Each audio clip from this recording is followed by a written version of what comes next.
Yohanes 6, mari kita lihat. Yesus memberi makan 5.000 orang. Ayat yang ke-6. Ketika Yesus memandang sekelilingnya dan melihat bahwa orang banyak berbondong-bondong datang kepadanya, berkatalah ia kepada Filipus, "Di manakah kita akan membeli roti supaya mereka ini dapat makan?" Hal itu dikatakannya untuk mencobai dia, sebab ia sendiri tahu apa yang hendak dilakukannya.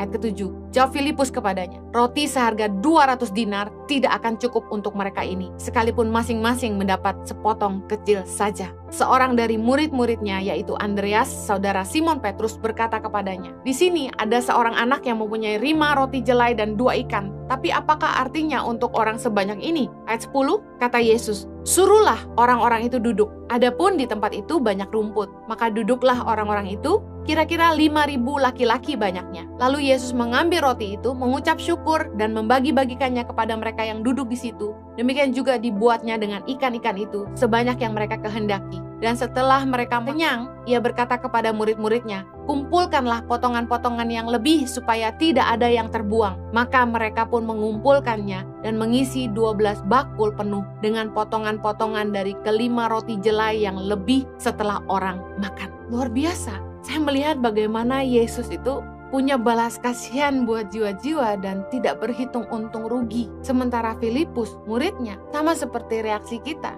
Ketika kita disuruh Tuhan untuk ngasih makan ribuan orang, pertanyaan kita adalah gini, duitnya dari mana? Mana cukup? Ada juga nggak cukup? Tuhan kalau suruh kita lakukan sesuatu, Tuhan pasti akan menyediakan. Tapi ketika Dia kasih tahu kita untuk kerjakan, kita yang seringkali dengan akal manusia, kita pikir dan kita hitung. Kita mulai berkalkulasi. Belas kasihan itu timbul karena kita mampu melihat kebutuhan. Kalau kita fokus kepada kebutuhan kita sendiri, kami juga lapar, kami juga lelah, maka kita nggak akan punya belas kasihan. Roh mementingkan diri sendiri ini yang membuat orang tuh kehilangan belas kasihan. Oleh karena itu dalam pelayanan, kita nggak boleh sampai hanya mementingkan diri sendiri. Kita harus mampu melihat kebutuhan orang lain juga. Kita akan mulai berkalkulasi untung dan rugi kalau kita hanya menggunakan logika kita. Tapi belas kasihan akan mendatangkan mujizat dan kita akan melihat Tuhan bekerja melampaui akal pemikiran manusia.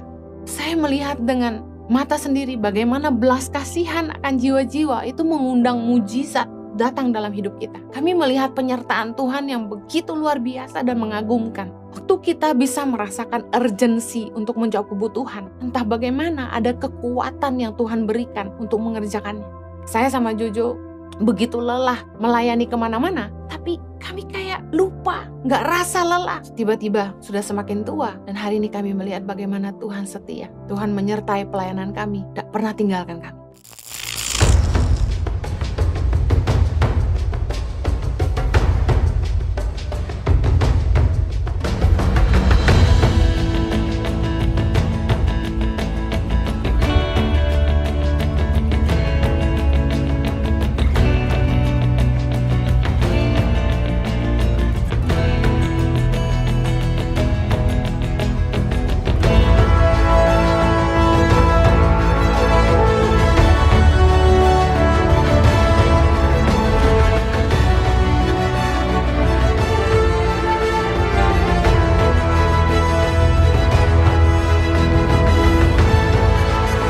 Cerita anak pedalaman dalam meraih mimpi dan mengejar cita-cita bersama Tangan Pengharapan.